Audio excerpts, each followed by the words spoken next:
saluons dans le nom de Yeshua Amashia, aimables téléspectateurs, enfants des dieux, chers leaders, Shalom. Nous, c'est la grande communauté Arche de la gloire de l'Éternel, dirigée du côté Afrique par le couple évêque Israël Monga. Bien-aimés dans les seigneurs, moi je dois vous appeler les hommes et les femmes à la longue vie.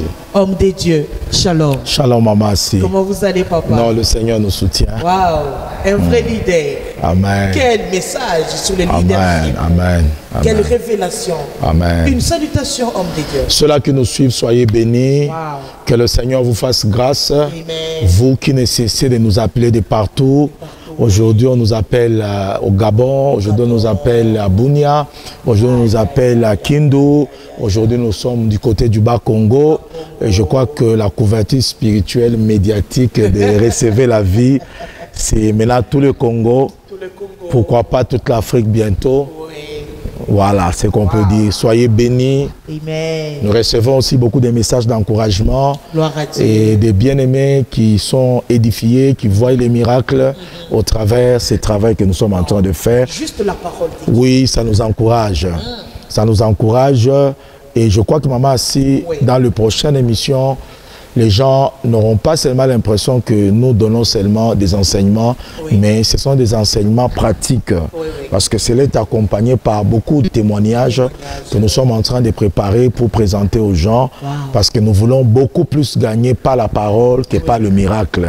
Comme vous le savez, la foi qui vient de miracle est différente de la foi qui vient de la parole. Il y a une différence. Et grande différence. La plupart de ceux-là qui avaient vu les miracles de Jésus, après se sont détournés.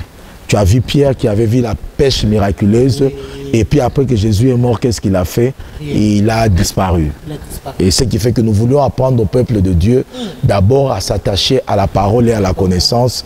Et le miracle, c'est un droit qui est lié à la nouvelle vie. Wow. Parce qu'il s'agit de cette nouvelle vie qui est Christ au centre du tout. Bien-aimés, je ne sais pas si vous avez votre Bible, vous avez votre agenda et vous avez aussi votre Bible. Parce que l'homme de Dieu venait de parler sur la parole des dieux. Papa, on a une parole des dieux, Lilo Banzambe, c'est une force. Parce que deux fois, lorsque je regarde ce que le Seigneur fait dans votre ministère, juste à travers la parole, pas autre chose. Les déclarations, mais le Seigneur opère de grandes choses. Exactement. On s'est dit, peut-être le Seigneur est assis dans vos paroles ou bien je ne sais pas comment ça se passe. Non, maman, si la Bible dit que mes paroles sont esprit et vie, dit le Seigneur. Et si je veux entrer en profondeur, ça signifie que la substance de la parole de Dieu, c'est la vie et l'esprit. Ça signifie que pendant que nous proclamons ces paroles, derrière ces paroles, on reçoit la vie.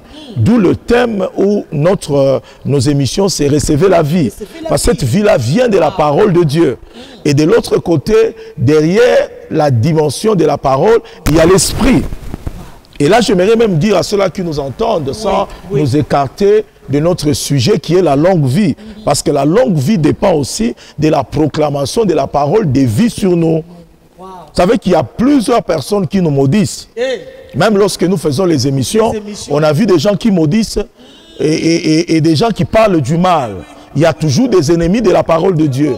Dans nos familles, là où nous avons grandi, il y a eu des sorciers, il y a eu des magiciens, il y a eu beaucoup de choses qui se passent. Alors, autant qu'on te maudit, nous aussi, nous te bénissons par la parole de Dieu.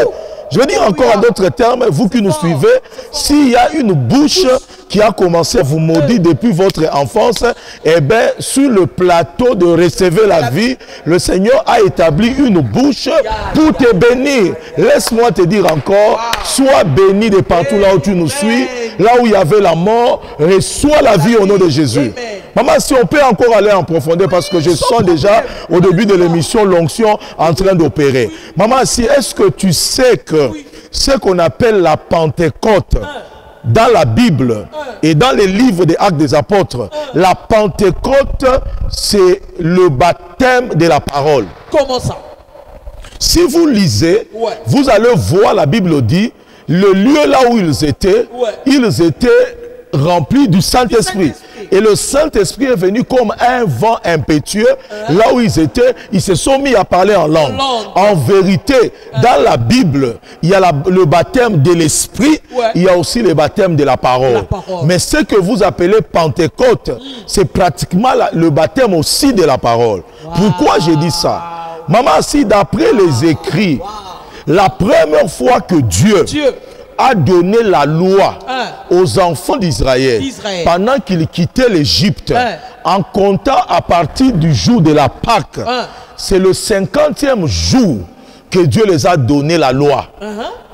50e jour. Oui, après qu'ils ont quitté. Expliquez-vous. Ça signifie que après l'agneau pascal, le 50e jour, c'est le jour où Dieu les a donné la loi. Ce qui fait que spirituellement parlant, la Pentecôte, c'est aussi 50e jour après la croix. Ce qui signifie spirituellement parlant, ce qu'on appelle le baptême du Saint-Esprit, c'est aussi le baptême de la parole. C'est pourquoi lorsqu'ils ont reçu le baptême du Saint-Esprit, la Bible dit que des langues de feu, ont apparu sur eux. Lorsque vous parlez de langue de feu, c'est-à-dire la langue là se transforme en feu ou bien c'est quoi? Non, ça signifie que si vous prenez, nous sommes dans la parole. Prenez le livre des Actes des Apôtres. Vous allez voir ça dans Actes des Apôtres. Pour comprendre la puissance de la parole. La Bible dit dans Actes 2. Toujours à la lumière de la parole. Oui, c'est là que nous suivons. Soyez bénis. Amen. Et que Dieu vous donne le baptême de la parole. Écoutez ce que la Bible dit. C'est là que nous suivons. Soyez bénis. Acte 2. La Bible dit le jour de la Pentecôte, ils étaient tous ensemble dans un même lieu. La Bible dit tout à coup, vint du ciel un bruit, comme celui d'un vent impétueux. Il remplit toute la maison où ils étaient assis. Verset 3. Des langues semblables à des langues de feu leur apparut, séparés les uns les autres, et se posèrent sur chacun d'eux. Ici, j'aimerais insister sur en disant les langues de feu. Avant de parler du baptême de feu, le symbolisme, qu'est-ce qui a montré qu'ils étaient baptisés? Sur eux, il y avait des langues de feu. On n'a pas dit sur eux, il y avait le feu. On n'a pas dit sur eux, il y avait la colonne de feu. On a dit sur eux, il y avait d'abord une langue, et puis il y avait le feu. Pourquoi la langue? Ça signifie la langue, c'est la parole. Le feu, c'est le baptême. Ça signifie le jour de la Pentecôte. Non seulement qu'ils ont reçu le Saint-Esprit, c'est le jour aussi qu'ils ont été baptisés de la parole. Jesus. My God. Donc là, je vais encore insister sur ceux qui nous suivent. Lorsqu'on dit qu'ils ont été baptisés du Saint-Esprit, c'est le jour aussi ils ont reçu le baptême de la parole. C'est comme ça que lorsqu'il a commencé à prêcher, 3000 personnes ont donné. Ça signifie que Dieu l'a rendu fort en parole. Dieu a rendu sa parole vivante. Qu'est-ce qui guérit les gens dans l'émission Recevez la vie? Qu'est-ce qui fait que les gens t'appellent et disent, pendant que tu prêchais, je sentais la chair de poule. Je sentais quelque chose quitter mon corps. Parce que la parole que nous vous prêchons, cela est lié à un baptême de feu. Et c'est pourquoi il y a le terme langue et le terme feu. Et la langue, c'est le symbolisme de ce qui était sous la tête, sous chacun de personnes, on voyait une langue. Ça signifie que Dieu voulait leur dire, je vous donne en date d'aujourd'hui un baptême de la parole. Et c'est au travers le baptême de la parole que se manifeste le baptême de l'esprit. Or, lui qui est créateur, il connaissait déjà ce qui s'est passé dans le monde des ténèbres. Exactement. À chaque fois, les gens maudits. À chaque fois, exactement. Il maudit. Il maudit qui? Il maudit qui? Il maudit l'église de Dieu. Il maudit qui? Il maudit les chrétiens. Or, le jour de la Pentecôte, c'est le jour où l'église est née. Mais l'église ne veut pas naître dans un milieu de méchanceté. Il y avait les sadducéens, il y avait les pharisiens, il y avait les gens qui persécutaient l'église. Mais comment une église qui naît dans la tribulation, qui naît dans la persécution, pouvait subsister? Parce qu'il y a un mystère. Lorsque la Bible dit, il y avait des langues de feu sur eux. La langue, c'est la parole. Le feu, c'est le baptême de feu.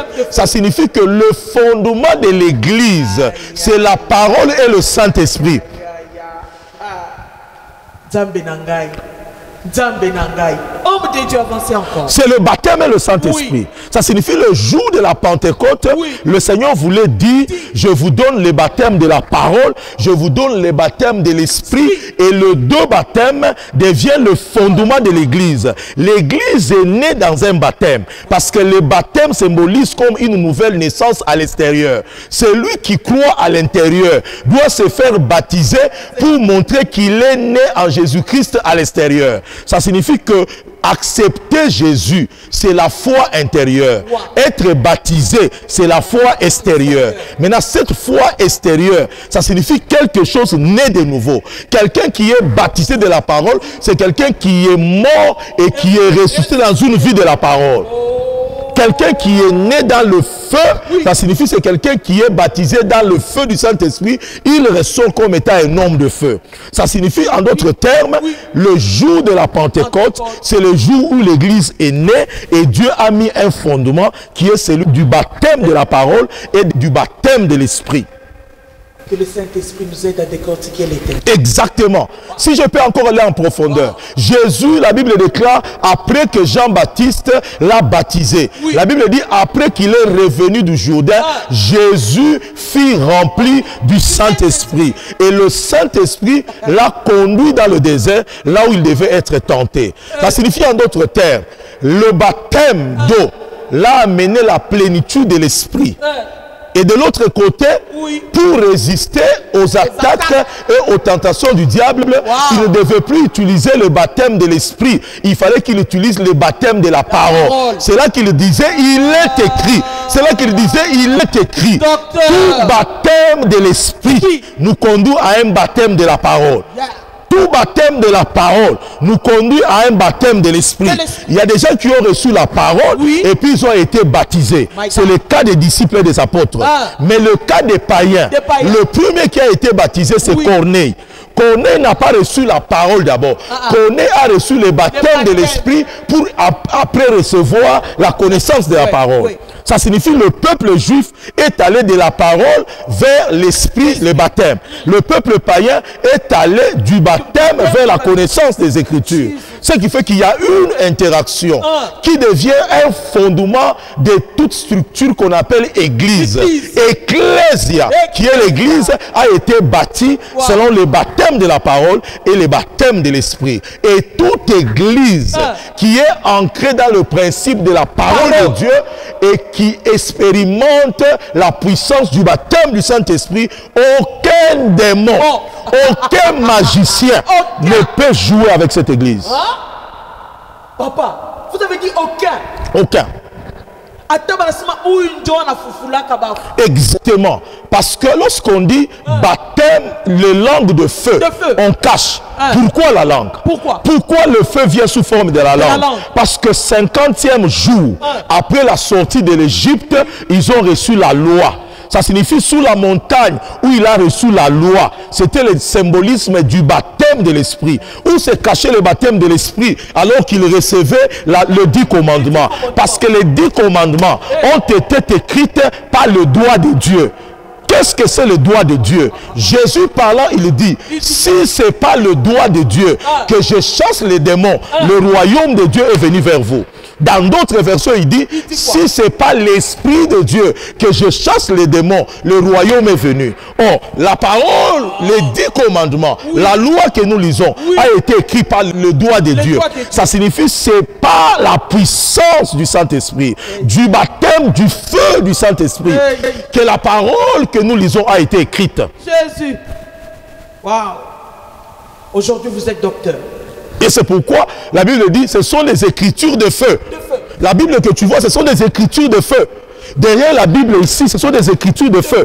Lorsque nous proclamons la parole de Dieu, les gens qui ont des yeux spirituels voient le feu envahir les liens des familles. Voient le feu envahir les liens qui bloquaient leur marche. Il y a des gens, pendant que je prêche, maman, assis, on avait volé les cheveux. Le cheveu symbolise la tête. La tête symbolise la destinée d'une personne. Il y a d'autres dont on a lié le main. On a mis les toiles d'araignée. On a mis les makala dans leurs mains. Tous ceux qui le touchent ne marchent pas. Les autres sont des stériles. Exactement. Les autres, même le pied sont liés. Les autres, le pied sont liés. Ça signifie la tête, c'est ta destinée. La main, c'est ton travail. Et les pieds, c'est la marche de ta vie. Et pendant que je libère la parole écrite par le doigt de Dieu, la langue de feu, les liens qui étaient dans tes mains sont brisés. Et tu peux trouver le travail. Amen. Le pied qui t'a amené à faire le surplace sont brisés. Tu peux entrer dans ta destinée. Le cheveu qui a été volé pour bloquer la gloire dans ta vie, ce cheveu-là peut être restauré dans le nom puissant de Jésus. J'ai rencontré un homme stérile. Et lorsqu'on est allé découvrir qui l'avait envoûté, on a trouvé que c'était sa petite fille qui l'avait envoûté. Et on a appelé sa petite fille, qu'est-ce que tu as fait à ton père? Il dit, dans ce bocal ici, il y a quelque chose qui lui appartient. À l'intérieur, on a trouvé ses cheveux. Il a bloqué la gloire qui devait accompagner la vie de son père. À l'intérieur, on a trouvé des montres. Il a bloqué la main qui devait travailler pour amener la nourriture à la maison. On a trouvé un seul pied de chaussettes. On a bloqué la marche qui devait faire marcher sa vie. Et lorsque le bocal a été brisé, lorsque ces choses ont été détruites, la destinée a été restaurée. La gloire a été restaurée. Je veux dire à quelqu'un, même si on a pris tes cheveux, même si on a lié tes mains, même si on a lié tes pieds, ce soir, ta vie va marcher encore au nom de Jésus. Ton travail est libéré encore au nom de Jésus. Ta destinée est libérée au nom de Jésus. Pourquoi? Comme disent les Anglais, why? Parce que la parole a été libérée. Ce n'est pas n'importe quelle parole, c'est la parole de feu. La Bible dit, il leur envoya sa parole et sa parole est guérie. Parole de feu, peuple de Dieu. C'est le guéri. Donc 50 ans après la sortie de l'Égypte, le 50e jour, ils ont eu la loi. Et cette loi-là, c'était la forme d'une loi écrite par le doigt de Dieu. Et le doigt de Dieu, c'est l'Esprit de Dieu. Il y a un mariage entre le baptême de feu de l'Esprit et le baptême de la parole. Pourquoi utiliser le mot mariage? Ça signifie qu'on ne peut pas séparer Jésus avec le Saint-Esprit. On ne peut pas séparer le Saint-Esprit avec Jésus. Lorsqu'on parle du Saint-Esprit, on voit Jésus. La Bible dit, voici celui-ci est mon fils à qui je mis toute mon affection. La colombe, c'était le Père. La colombe apparaît sur lui. Il dit à Jean-Baptiste, c'est lui que vous verrez, sur qui il y a la colombe. Celui-là baptise de feu et de l'esprit. Chaque fois qu'on voyait la colombe, on voyait le Christ. Et chaque fois qu'on voyait Christ, on voyait la colombe. Ce qui fait qu'on ne peut pas séparer le mariage entre Christ et la parole. Vous voulez que je te scandalise encore? Prenons le livre de Job, parce que nous voulons seulement comprendre une phrase. Le livre de Job. Job 34. Nous devons lire la parole avec intelligence. Maman, si regarde ce que dit Job, c'est là que nous suivons, soyez bénis. Amen. Job 34. Regarde ce que dit la parole de Dieu.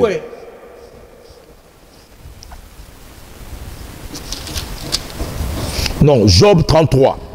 C'est là que nous suivons. Prenez vos bics, prenez vos cahiers. Nous sommes en train d'étudier la parole de Dieu.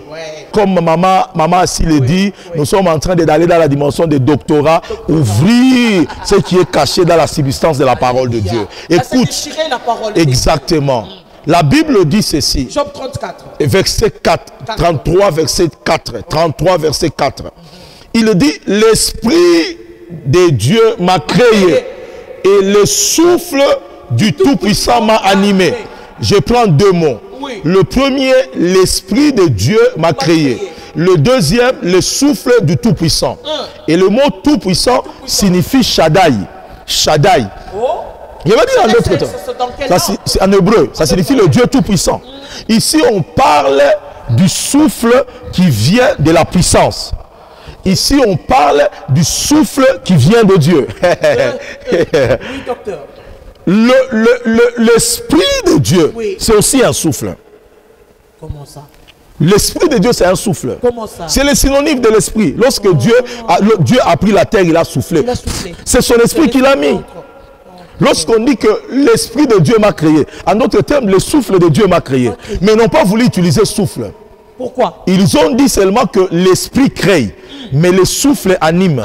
Ça signifie en d'autres termes, Dieu crée, mais la chose qu'il a créée ne vit pas. Mais il le crée toujours par son esprit. En d'autres termes, la chose qu'il a créée, ça ne bouge pas. Ça ne bouge pas. En ce moment-là, l'esprit m'a créé. Mais Dieu n'a pas créé par l'esprit. Dieu a créé par la parole. Oui, il a créé par la parole. Il a créé le ciel par la parole. Que la lumière soit salée. La terre et le ciel, il a créé. La création résulte de la parole. C'est la parole créatrice qui crée. Mais Job, lui, ne voit pas la parole qui crée. Job dit, l'esprit a créé. L'esprit de Dieu. En ce moment-là, il ne parlait pas du Saint-Esprit qui vient nous baptiser. En ce moment-là, il parle du Saint-Esprit qui opère à l'intérieur de la parole. C'est pourquoi la Bible dit, mes paroles sont esprit et vie. C'est cette dimension de l'esprit-là qui amène la parole à créer. Non, c'est fort. Ça signifie en d'autres termes, la capacité de créer de Dieu est cachée dans la parole. L'esprit qui crée, il le met dans la parole. En sorte que lorsque nous utilisons la parole, c'est pour créer. On peut illustrer par un exemple. Un exemple simple dans la Bible. Vous avez eu déjà le temps de prier pour des femmes stériles. Oui. Vous avez eu déjà le temps de prier pour les gens qui ont un cancer. Exactement. Qui ont un problème. Exactement. Donc la parole que vous déclarez là, ça entre. Ça, maman, si vous êtes en train de me provoquer. Maman, si c'est exactement ça. Oui, ça je change l'exemple. Lorsqu'on parle, ton souffle, ton esprit m'a créé. Ça signifie on parle d'un enfant qui est dans le ventre de sa mère. Comment est-ce que Jésus a été créé, si on peut dire comme ça? Parce qu'il n'a pas été créé, mais comment est-ce qu'il a eu sa création dans la chair? La première des choses, l'ange dit à Marie, Marie dit, comment cela arrivera-t-elle? Moi, je n'ai jamais connu d'homme. Et l'ange lui dit, le Saint-Esprit viendra sur toi et l'ombre du Saint-Esprit te couvrira. Mais c'est là qu'il y a le mystère. Ça signifie que ce n'est pas l'esprit qui vient animer, c'est l'esprit qui vient étaler sous la matrice pour que ce qui était à l'intérieur, qui était la parole au commencement, que cette parole devienne chair. Ça signifie pour que la parole devienne chair, il fallait que la première dimension de l'esprit de Dieu puisse couvrir. C'est là l'esprit de la création. Mais lorsque Jésus a été créé dans la chair, il est sorti de la matrice de sa mère. Il devait commencer le ministère. En ce moment-là, ce n'est plus l'esprit de Dieu qui créait, parce qu'il était déjà créé. Il fallait l'esprit qui devait l'animer dans le ministère. Papa, en d'autres termes. En d'autres termes, il y a deux formes de l'esprit. Il y a l'esprit qui crée, qui est caché dans la parole, et il y a l'esprit qui anime, qui est libéré en dehors d'une structure qu'on appelle la parole. Ça signifie en ce moment-là, vous n'avez plus à parler, mais l'esprit vient vous baptiser. C'est la deuxième dimension, qui est le souffle qui anime, qui est la Pentecôte. Yo déclare c'est pour cela même lorsque nous déclarons sur nos enfants, c'est la vie qui entre dans. C'est là la différence entre les occultistes qui se cachent dans le Seigneur et le véritable pasteur. Les occultistes n'ont pas la parole. Si tu lis les livres d'Apocalypse, et vous allez comprendre. Les livres d'Apocalypse, vous allez comprendre la différence. Je prends Apocalypse 13. Je sens l'onction de Dieu. Je sens que Dieu crée quelque chose dans une maison. Je sens qu'une femme qui était stérile, qui est en train de concevoir. Parce que la parole appelle à l'existence les choses qui n'existent pas. Lorsqu'il ordonne, cela s'accomplit. Apocalypse. Apocalypse 13. Maman, si tout est parti du baptême de la Pentecôte, tout est parti de la langue et du feu, c'est là que nous avons séparé les choses. Tout est parti du chiffre 50, qui signifie le jubilé, qui signifie le jour de la Pentecôte. Mais la Pentecôte cache le baptême de la parole. Tous les hommes qui ont été loin sont devenus forts en parole. Tous les gens qui ont été baptisés sont devenus forts en parole. C'est pourquoi le symbolisme du baptême de l'esprit, c'est le parler en langue. My God. Donc lorsque nous parlons en langue, il y a des choses qui sont... Mais ça signifie que lorsque tu es baptisé du Saint-Esprit, tu ne dois pas murmurer. Tu dois ouvrir ta bouche. Il y a une relation entre le baptême de l'Esprit et le baptême de la parole. Donc lorsqu'on parle la langue, lorsque vous avez toujours eu l'habitude de parler la langue, il y a des mystères que le Seigneur... Ça signifie en ce moment le Saint-Esprit est en train d'affecter mon esprit. Je n'ai pas une autre manière de parler. Et toute parole qui sort de ma bouche commence à guérir, commence à créer. Parce que le baptême de l'Esprit a un mariage avec le baptême de la parole. Regardez ce que dit la parole de Dieu. À partir du verset 13. Oh, j'aime la parole de Dieu. J'aime la parole ointe. Amen. Écoutez ce que dit à partir du verset 11. La Bible dit, puis j'ai vu monter de la terre une autre bête qui avait 2 cornes, semblables à celles d'un agneau. L'agneau ici c'est Jésus. Mais il parlait comme un dragon. Et il exerçait l'autorité de la première bête en sa présence. Et il faisait que toute la terre et ses habitants puissent adorer la bête, la première bête dont la blessure mortelle. Et si vous prenez le verset 18, le verset 18 dit, c'est ici la sagesse et celui qui a l'intelligence calcule le nombre de la bête. C'est un nombre d'hommes. Son nombre c'est 666. C'est 666. Écoutez-moi, vous qui me suivez. Ça signifie que donc ici, il y a l'intervention de la sagesse, l'intervention aussi de l'intelligence. De l'intelligence. Donc pour les calculs. Oui, pour les calculs. Oui. Et si vous me suivez très bien, maman, vous allez voir à ce niveau-là, la deuxième bête que vous voyez là, il vient faire la publicité de la première bête dont la blessure a été guérie. La première bête, c'est l'antichrist. La deuxième bête, ce sont les faux prophètes et les faux serviteurs. Ça signifie que pendant qu'ils opèrent, leur corne est semblable à l'agneau. Mais pendant qu'ils parlent, ils parlent comme un dragon. L'agneau, c'est qui? L'agneau, c'est Jésus. Ça signifie dans leur manière d'opérer. Le corne vient du terme hébreu qui signifie karen, qui signifie puissance.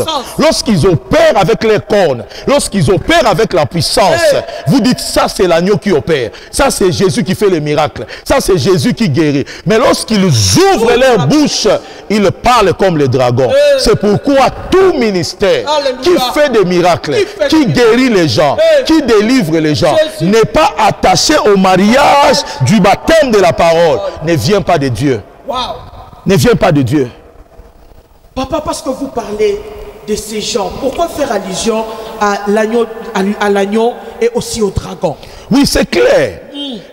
La deuxième bête ici, il ressemblait à quoi? Il ressemblait à 2 réalités. Par ses cornes, il ressemblait à l'agneau. Mais par sa bouche, il ressemblait au dragon. Donc l'agneau là, c'est pour attirer les gens vers lui. Exactement. Le mot agneau, on dit semblable à l'agneau. Qu'est-ce qui est semblable à l'agneau? Dans les livres d'Apocalypse 5, la Bible dit que l'agneau a été représenté par 7 cornes, qui sont le 7 esprits de Dieu, qui sont aussi les 7 cornes de Dieu, qui parcourent toute la terre, qui sont aussi les 7 yeux de Dieu. Ça signifie que l'agneau qui est assis sur le trône, il a le symbolisme des 7 esprits, des 7 yeux et des 7 cornes. Maintenant, le 7 cornes de l'agneau, il y a 2 qui ressemblent à la deuxième bête qui est le faux prophète. Ça signifie que le faux prophète, pour attirer les gens vers l'antichrist, va utiliser la puissance, parce que la corne signifie keren signifie force. Lorsqu'il opère dans la dimension de la puissance, c'est la dimension de l'esprit. Pourquoi on fait allusion au faux prophète? Parce que le faux prophète ont besoin d'attirer les gens. Mais pour attirer les gens, ils ne le feront pas par le baptême de la parole. Parce qu'ils ne peuvent pas avoir la parole. La parole, c'est Christ lui-même. Donc c'est difficile pour un faux prophète d'avoir la parole. Il ne peut pas décortiquer la parole. Parce que la parole est scellée. Pour décortiquer la parole, il faut avoir l'esprit de celui qui l'a écrit. Or, la parole a été inspirée par le Saint-Esprit. Le Saint-Esprit a mis des codes. Un faux prophète va imiter la parole, mais il n'a pas la révélation de la parole. Il peut parler du logos, il n'aura pas le réma. Parce que le réma, c'est la révélation de l'agneau lui-même. Il peut imiter le miracle, parce que Satan a la puissance. Mais miracle. Exactement. J'aimerais l'expliquer. C'est là qui nous suivent, suivez-nous très bien. La Bible dit ceci. C'est Jésus qui disait. Il dit, je vous ai envoyé. Envoyé. Il leur envoie. C'est dans le livre de Matthieu. Matthieu, oui. Il leur dit ceci. Je vous ai donné le pouvoir de marcher sur toute la puissance de l'ennemi. Très bien.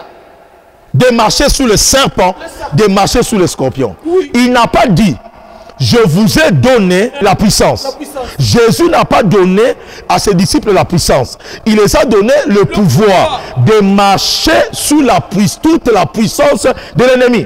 Ce qui fait que l'ennemi n'a pas le pouvoir, mais l'ennemi a la puissance. Donc il y a la différence entre le pouvoir et la puissance. Exactement. On peut connaître. Le pouvoir est lié à la position. Sur le plan spirituel. Ça signifie ceci. Le pouvoir, Oui. c'est comme notre président. Il a le pouvoir. Très bien. Ça signifie qu'il a un trône. Il s'assoit sur le Congo. La puissance, c'est l'armée. Ça signifie Satan, c'est comme l'armée. Et nous, c'est comme le président. Pourquoi? Parce que la Bible dit, Jésus est mort avec nous. Il est ressuscité avec nous, il est monté avec nous et il est allé s'asseoir avec nous. Ça signifie que chaque chrétien a une position en Jésus. Chaque chrétien a un trône en Jésus. Où se trouve le trône de Jésus? Pas sur la terre, mais dans le monde spirituel. Or, celui qui a un trône dans le monde spirituel dominera sur le monde physique. Amen. Donc, lorsqu'on a le pouvoir comme des présidents, on peut commander, on peut... Ah, vous avez compris. C'est le pouvoir qui commande la puissance. C'est le pouvoir qui commande la puissance. Ce n'est pas la puissance qui commande le pouvoir. C'est pourquoi en aucun cas, le diable peut détruire Dieu. Parce que Dieu est assis sur un trône. Mais le diable a été précipité sur son trône. Ce qui fait qu'il a la puissance.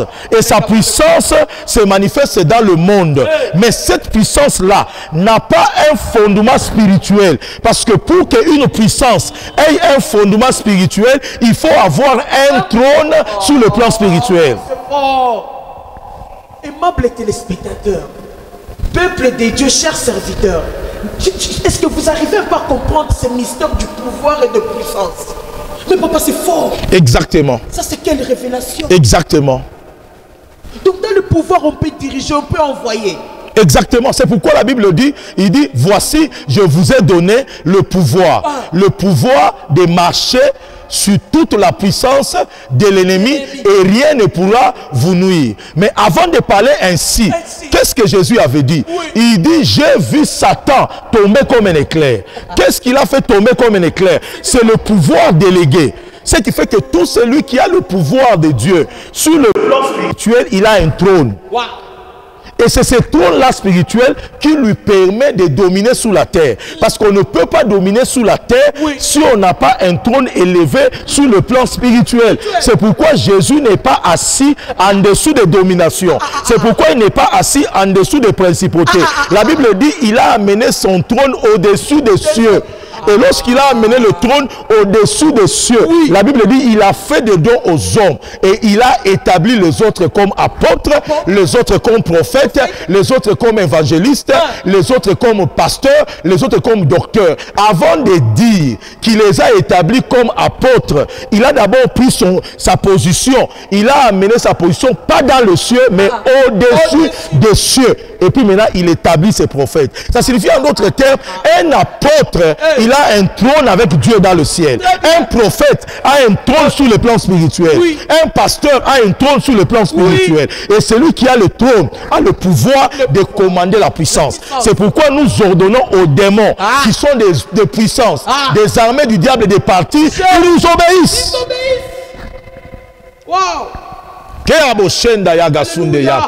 Merci Saint-Esprit de Dieu.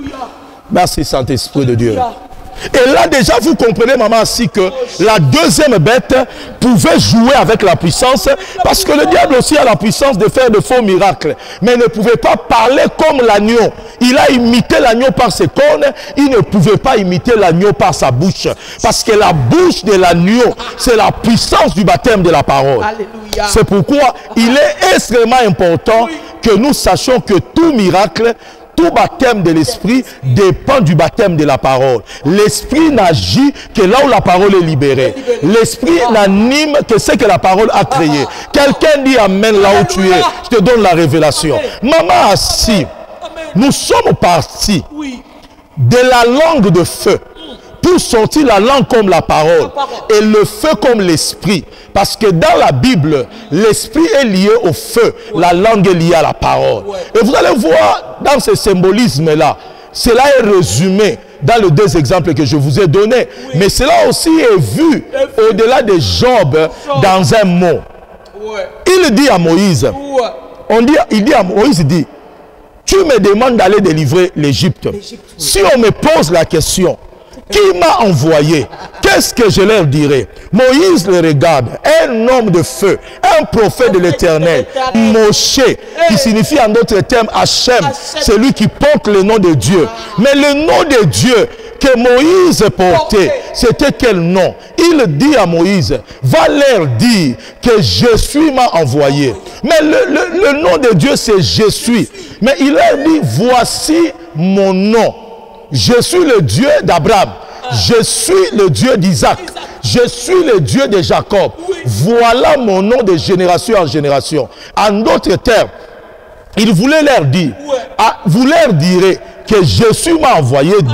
2, l'Éternel m'a envoyé. 3, je m'identifie aussi aux hommes. Abraham, Jacob et Isaac. Mais qu'est-ce que c'est l'Éternel? L'Éternel, c'est le nom de Dieu au présent. L'Éternel, c'est le nom de Dieu au présent.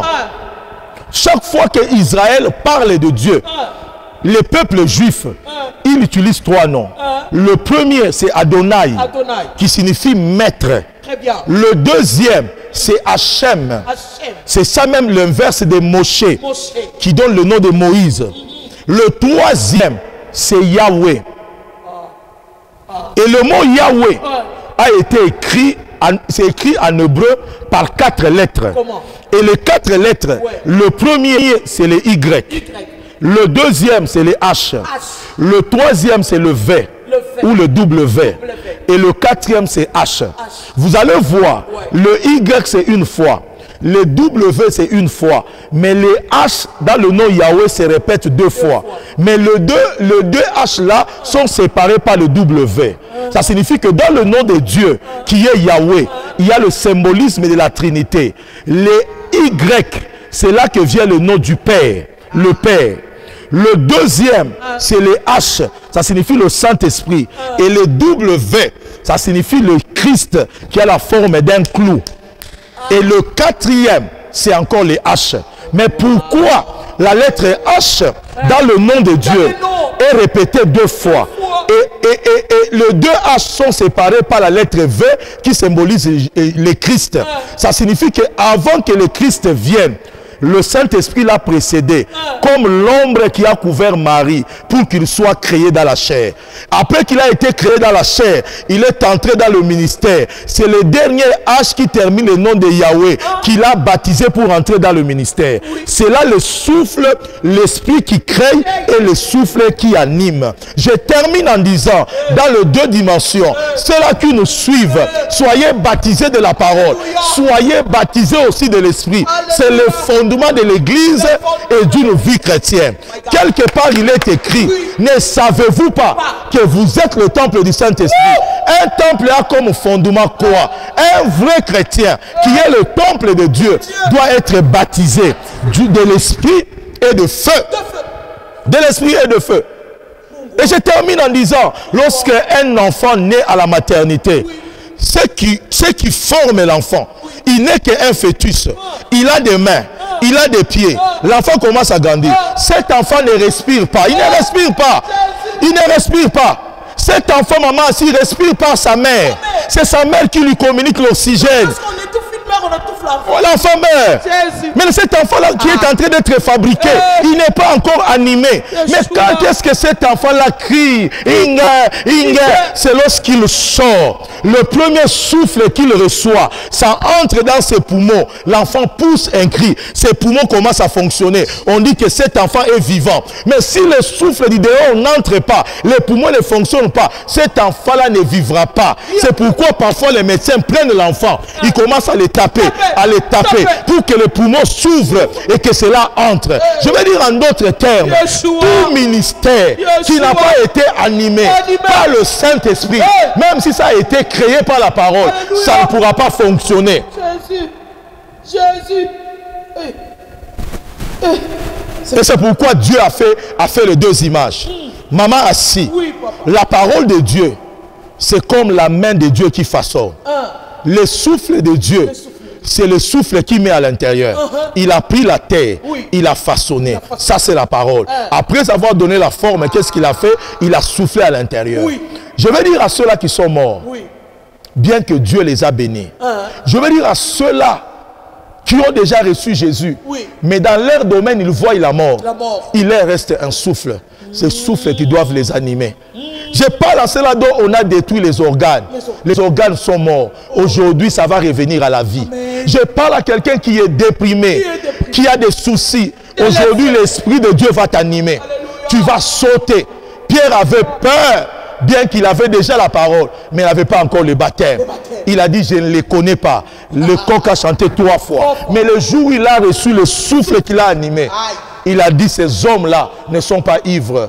Ainsi s'accomplit ce que le prophète Joël avait déclaré. Vers la fin de temps, je remplirai de mon esprit sur toute chair. Toi qui écoutes cette émission, partout là où tu es, l'ennemi a détruit ta vie. L'ennemi a détruit ton mariage. L'ennemi a détruit ta santé. La sorcellerie a détruit ton ministère. Là où tu es, reçois la puissance du feu de l'Éternel. Zabera Bosinda. Reçois le feu dans ta santé. Reçois le feu dans tes business. Reçois le feu dans ce que tu fais. Que le Seigneur réactive encore sa grâce dans ta vie. Là où il y a le baptême de la parole, il y a le baptême du Saint-Esprit, ça devient un fondement que l'ennemi ne peut pas ébranler. Je prophétise encore, l'ennemi ne détruira pas ta vie, l'ennemi ne détruira pas ton mariage, il ne détruira pas ta santé, il ne détruira pas ta destinée. Reçois le feu de l'Esprit, partout là où tu es, et que le feu du Saint-Esprit puisse animer ta vie. Je prophétise encore, la Bible dit, on l'appellera Yahweh. Yahweh signifie l'Éternel qui sauve. C'est là qu'il y a le nom de Yoshua. C'est là que vient le nom de Jésus. Ça signifie dans le nom de Jésus, il y a le baptême de feu, il y a le baptême de la parole. J'invoque ces noms-là pour briser les emprises dans ta vie. J'invoque le nom de Jésus pour briser les chaînes dans ta vie. Les chaînes de célibat, soient libérées. Les chaînes de pauvreté, soient libérées. Les chaînes de maladie, soient libérées. Il n'y a aucun nom qui nous a été donné qui soit au-dessus du nom de Jésus. Devant son nom, tout genou fléchit et toute langue confesse que Jésus est Seigneur. Dans le nom puissant de Jésus, ta santé est libérée et tu es guéri. Dans le nom puissant de Jésus, ton chômage a pris fin, tu vas travailler. Dans le nom puissant de Jésus, la maladie familiale est tombée et tu es guéri. Dans le nom puissant de Jésus, tes mains sont libérées. Tout ce que tu vas toucher va marcher. Dans le nom puissant de Jésus, toi tu étais paralytique, toi tu étais aveugle, toi tu n'entendais pas. Ton oreille s'ouvre maintenant, tes yeux s'ouvrent maintenant. Là où tu es, lève-toi, marche maintenant. À cause du nom de Jésus. Jésus de Nazareth. Jésus-Christ, né d'une vierge et qui a pris un corps et qui est passé à la croix, soit guéri, soit restauré au nom de Jésus. Et je dis Amen. Alléluia. Merci Jésus. Wow. Merci Saint-Esprit de Dieu. Wow. Merci Saint-Esprit de Dieu. Congo, nous sommes bénis. Merci Jésus. Afrique, nous sommes bénis. Merci Jésus. Le monde entier, nous sommes bénis. Merci Jésus. Juste la parole. Merci, pas Jésus. autre chose. Merci, La Jésus. parole qui est Jésus-Christ. Merci Jésus. Après confinement, Merci ne Jésus. manque pas. Parce Jésus. qu'après, le 15 août, Jésus. on va célébrer le Seigneur. Merci, Ça, c'est un nouveau vent, papa. Merci Jésus. Ça, c'est une haute révélation. Merci Jésus. Nous vous aimons Merci beaucoup. Jésus. Appelle l'homme de Dieu. Merci Jésus. Laisse les questions. Merci, L'homme de Jésus. Dieu va vous répondre. Merci, Nous, c'est la Jésus. communauté Arche de la gloire de l'Éternel. Merci, Jésus. Après confinement, Merci, mardi, jeudi, Merci, nous sommes là de Jésus. 16h juste à Merci, 18h. Et dimanche, Jésus. il n'y a que la parole de Dieu Jésus. à partir de 8h juste. Merci, Jésus. Nous vous aimons beaucoup. Merci, Chers internautes, écrivez. Nous sommes là et Jésus. l'homme de Dieu est là Jésus. pour vous. Que le Seigneur Jésus. Dieu vous soit toujours Merci, Jésus. et toujours favorable. Merci, Ne Jésus. laisse pas la parole de Dieu comme ça. Merci, Jésus. Comprends la parole de Dieu spirituellement. Merci, Jésus. Que le Seigneur Dieu vous bénisse. Merci, Homme de Jésus. Dieu, Yahweh, Merci Jésus. abattez ça. Amen. Soyez bénis. Merci, soyez bénis.